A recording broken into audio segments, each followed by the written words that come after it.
사실 저는 이것 때문에 요즘 고객분들께 1031 익스체인지를 강력하게 말리는 편입니다.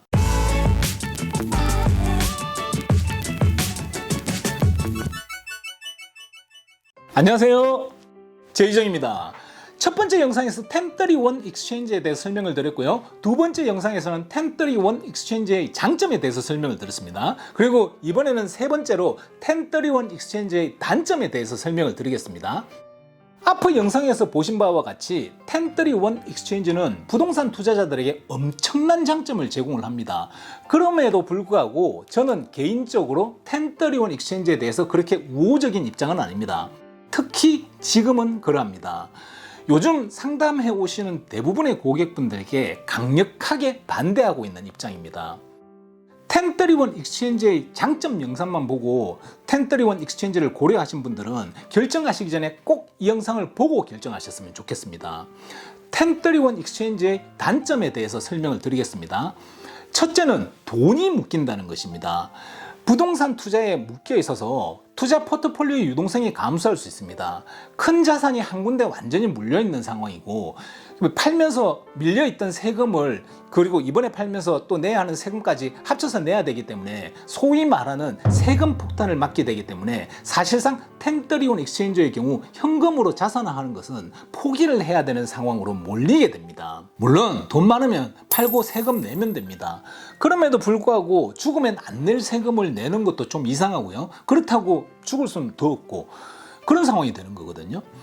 그래서 한번 1031 익스체인지에 한번 발을 담그면 그 후에는 부동산에서 나오는 연수익에 의존을 해야 하는 쪽으로 의존하게 되는 것이, 양도소득세 두 개를 한꺼번에 내야 하니까 세금 낼 금액을 생각을 하면 매각할 엄두가 안 나는 상황이 됩니다.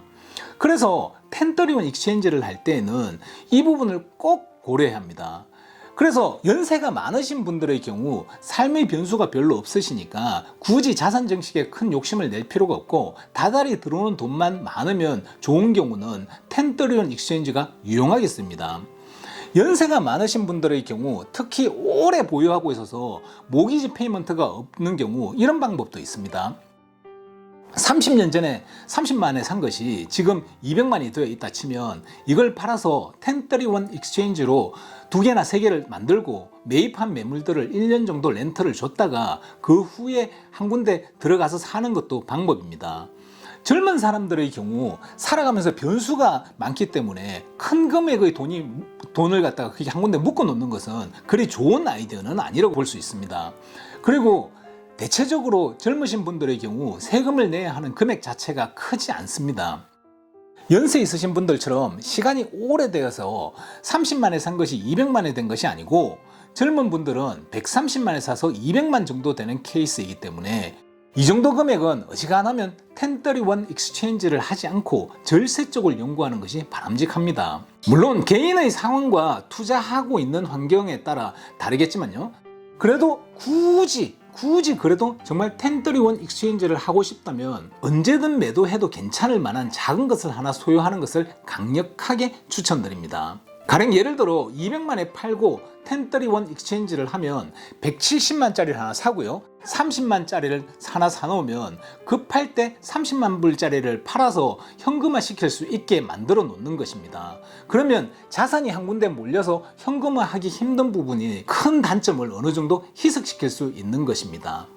둘째는 주택을 가지고 다른 주택으로 옮겨가기에는 덕을 보기가 좀 힘듭니다.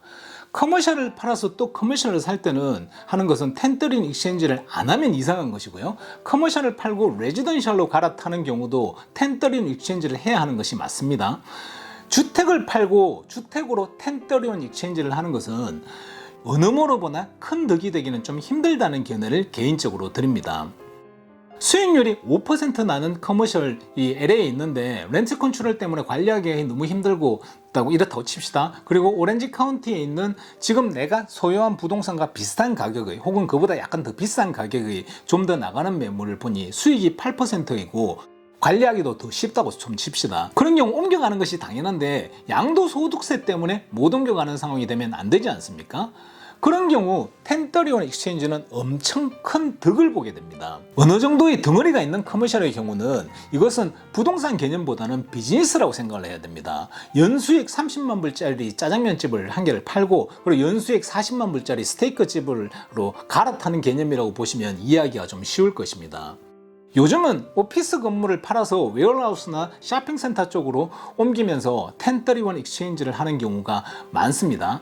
그런 경우 아주 바람직한 1031 익스체인지의 활용이라고 할 수 있습니다. 하지만 주택의 경우는 대부분의 지역이 비슷비슷하게 올라가고 비슷비슷하게 내려갑니다. 그리고 커머셜과 달리 실상 디테일하게 따지고 보면 수익률이 그리 높지가 않습니다. 간단한 예로 주택은 트리플렛이 없지 않습니까? 어떤 면에서 보면 주택의 렌트 수입은 수익 창출 개념보다는 해지 개념이 더 강하거든요, 일반적으로. 특히 대출을 끼고 매입을 했을 때는요. 물론 10채 이상 가지고 있으면 수익 창출의 개념이 크죠. 일반적으로 2채, 3채 정도 가지고 계신데, 그리고 사실 이 정도는 보유기간이 어느 정도 길지 않는 이상은 남는 게 아닌 경우가 대부분입니다.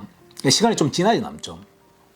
만일 대출 끼고 한 5채 정도를 가지고 있어 봐야 사실 겉만 번지르르 하지 딱히 수익이 좋지는 않습니다. 여러 가지 절세법을 이용해서 나중에 매도 후에 자산을 만들든지 혹은 중간에 무슨 일이 생기면 팔아서 자산을 만들든지 하는데 그런 게 훨씬 더 용이하죠. 내가 A지역 부동산을 가지고 있는데 아무래도 A지역이 좀 스산하게 바뀌고 수익률도 좀 그저 그렇고 자꾸 떨어지는 것 같고 B지역은 아무리 봐도 저평가되어 있어서 폭발적으로 올라갈 만한 기미가 보이고 수익도 훨씬 더 좋다면 과감하게 1031 익스체인지를 해볼 만하지만 미국 주택의 경우 그래 보이는 경우는 많지만 실제로 그런 경우는 별로 없습니다. 세 번째로는요. 요즘 의뢰하시는 고객님들 보시면 대부분이 20만 혹은 30만 불 정도로 캐피탈 게인으로 1031 익스체인지를 시도하시려는 성향이 있는데요. 20, 30만 불 정도의 세금을 미루겠다고 하는 것은 바람직하지 않습니다. 가령 30만 불에 대한 세금을 내는 상황이 되면 소득에 따라 차이가 좀 나긴 하겠지만 대략 한 7만 5천 정도 양도소득세를 내게 됩니다. 20만일 경우에는 내야 하는 경우가 보통 대략 한 5만 불 정도 될 것입니다. 이 경우는 할 수 있는 절세 방법을 동원해 가지고 최소한으로 절세를 시도하는 것이 맞습니다. 그러면 3만 불 정도 아래에 만드는 것은 그리 아주 어려운 일은 아닙니다. 언뜻 대충 계산해 보면 남는 듯 하지만 시간이 지나고 보면 남는 게 아닌 상황이 되는 경우가 많습니다. 해보신 분들은 공감을 하실 텐데요. 20만 불 이하의 수익으로 1031 익스체인지를 하는 것은 좀 무모합니다. 네 번째로 금액 자체로만 계산을 하면 오류가 납니다. 이런 것입니다. 200만에 팔고 200만에 사면 괜찮은 것입니다. 근데 자세히 계산을 해보면 200만에 판 것이 200만에 판 것이 아닙니다. 팔면서 비용이 나가지 않습니까? 에스크로 비용, 타이틀 비용, 커미션, 트랜스퍼 비용, 거기다 1031 익스체인지 컴퍼니에 지불해야 하는 비용, 그리고 그 이외에도 각종 여러 가지 비용이 나가지 않습니까? 그 비용들은 나중에 세금 공제할 때는 공제가 되지만 1031 익스체인지에서는 그런 금액을 허락하지 않고 팔린 가격만 보는 것입니다. 그리고 마찬가지로 살 때도 비용이 들어가지 않습니까? 그러면 원래 계산했던 것보다 더 낮은 가격에 팔고 더 높은 부동산을 매입하게 되는 결과가 나게 되는 것입니다. 대출 없이 현금 거래 시 어떤 상황이 되던 돈이 더 들어가야 하는 상황이 생기는 것이고요. 대출로 구입한 것을 팔고 대출로 살 때는 그보다 더 낮게 팔고 더 높은 가격을 사게 되는 결과가 나오게 되는 것입니다. 말이 좋아 200만에 팔고 200만에 사는 것이지 195만에 팔고 205만짜리를 사야지 1031 익스체인지의 혜택을 받게 되는 것입니다. 그래서 대부분의 경우 1031 익스체인지를 할 때는 돈을 더 집어넣게 됩니다. 다섯 번째로 매물을 팔고 45일 안에 매수하는 부동산을 지정을 해야 하고요. 매물이 팔린 시점으로부터 180일 안에 사야 합니다. 사실 저는 이것 때문에 요즘 고객분들께 1031 익스체인지를 강력하게 말리는 편입니다. 45일과 180은 짧은 시간은 아닙니다. 기술적으로 조금 길게 늘릴 수도 있고요. 하지만 그 정도 시간을 믿고 덤비기에는 부동산 시장에 매물이 너무 없습니다. 매물이 너무 없고 시간이 한정되어 있기 때문에 운이 하늘에 닿아가지고 팔고 바로 좋은 매물을 구할 수 있으면 다행인데 그러기 힘든 마켓이죠. 시간이 가면 갈수록 조급해지고 급한 마음에 실수가 나올 확률이 많겠죠. 그리고 실제로 그런 경우를 우리는 많이 봅니다. 1031 익스체인지는 지금같이 매물이 너무 적을 때 시도를 하는 것은 올바르지 않다는 것이 저의 한결같은 주장입니다. 1031 익스체인지는 매물이 차고 넘칠 때가 가장 좋은 시기입니다. 매물이 안 차고 넘치더라도 어느 정도 살짝 무리해서 사면 살만하다 할 상황 정도는 되어야 합니다. 그런 면에서 지금은 사실 1031 익스체인지를 하기에 최악의 환경입니다. 커머셜의 경우는 이자율 영향을 좀 받으니까 시도해 볼 만합니다. 하지만 커머셜도 여전히 웨어하우스와 쇼핑센터 같은 경우는 매물이 부족합니다.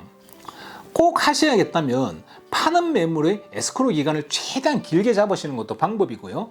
가지고 있는 매물이 굉장히 핫한 매물이라면 1031 익스체인지가 성립되는 조건을 달고 매각을 하는 방법입니다. 그러니까 내가 이걸 사는 조건으로 얘한테 팔게, 이 컨틴전시를 거는 겁니다. 하지만 그렇게 핫하면 딱히 가라를 탈 이유가 없기도 합니다.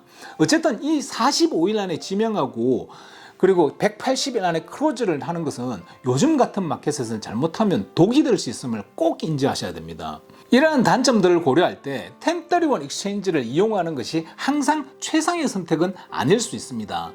개별 상황에 따라 장단점을 신중하게 평가해야 합니다. 앞서 말씀드렸다시피 1031 익스체인지가 재산을 늘리는데 훌륭하고 좋은 툴임에도 불구하고 월 수령액이 더 중요하신 노인분들하고 상속받으실 자제분들께 환상적인 궁합을 이룹니다. 거꾸로 젊은 분들은 1031 익스체인지를 할 때 잘 계산해보고 신중하게 계산해보고 고려해야 합니다. 자산을 늘릴 수 있는 훌륭한 제도이긴 합니다만 적은 금액의 절세를 시도하기 위해서 하다가는 앞으로 남고 뒤로 새는 상황을 만드실 수 있습니다. 세월이 어느 정도 이렇게 가가지고 캐피탈 게인이 높아졌을 때 최고의 효과를 발휘하는 것이 이 1031 익스체인지입니다. 50세 중년 이하가 5년 전에 130만 불 주고 산 것이 200만 불이 되어 있을 때는 1031 익스체인지를 해봐야 끝에 가서는 별로 좋을 게 없습니다. 이 경우 1031 익스체인지보다는 절세할 수 있는 방법을 본인의 회계사님과 부동산 에이전트님과 상의를 해서 잘 좋은 결과를 만들 필요가 있습니다. 얼마 되지 않은 세금 때문에 돈이 묶이고 비용이 더 나가게 되고요. 또 매도하는 거는 그렇다 손 치더라도 매수를 하면서 지금 이런 마켓에서 시간에 쫓기니 무리를 안 할 수가 없게 되고요. 그래서 1031 익스체인지 컴퍼니 손님들은 그레이 헤어 컬러가 많으십니다. 이렇게 젊은 사람들이 많이 없습니다. 이렇게 1031 익스체인지의 기본적인 설명과 장점, 단점 이 3편에 걸쳐서 영상을 만들어 보았습니다. 저는 아주 기본적인 부분을 말씀드린 것이고요. 살아가는 것이 수학처럼 간단하게 공식만 대입한다고 답이 나오지는 않지 않습니까? 개인적인 상황에 따라서 좋을 수도 있고 나쁠 수도 있을 것입니다. 그래서 장점과 단점을 따로 설명을 드렸습니다. 개인의 상황에 따라 경우에서는 무궁무진하니 제 영상은 참조만 하시고요. 결정하시기 전에 꼭 거래하시는 부동산 에이전트님과 회계사님과 함께 잘 상의를 하셔서 결정을 하시고요. 올바른 선택을 하셔서 최상의 결과를 이뤄내시기를 기원드리겠습니다. 이상입니다. 도움이 되셨으면 좋겠습니다. 감사합니다. 따봉!